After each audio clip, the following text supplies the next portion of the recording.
Polyjacking, generally our minimum is around $1,400, and then depending on how much of an area you're polyjacking, we use a poly calculator, so we just take measurements and we enter it into an estimated poly calculator, and we have a smart trailer when it comes to our poly. So if we've polyjacked an area that has exceeded the minimum, then a pounds per foot comes into play, and there's a gauge reader, so you're getting an exact, how much exactly the amount of poly that's being pressure injected into the basement floor or garage driveways. Polyjacking is polyurethane that we fill underneath a lot of basement slabs, garage floors, basement floors,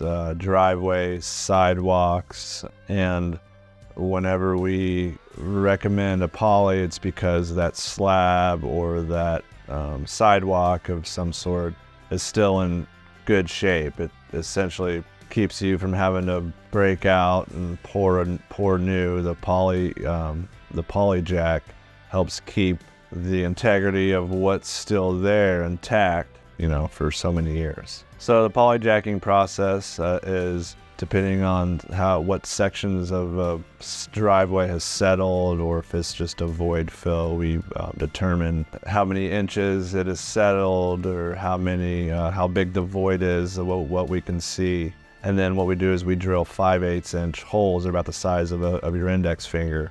We drill small holes in the areas of need, and then with a pressurized handgun, it's got a double tube feeding system. You inject each one until you get that floor to meet an existing one or a garage floor as drop back. You raise it up because it's still in salvageable state.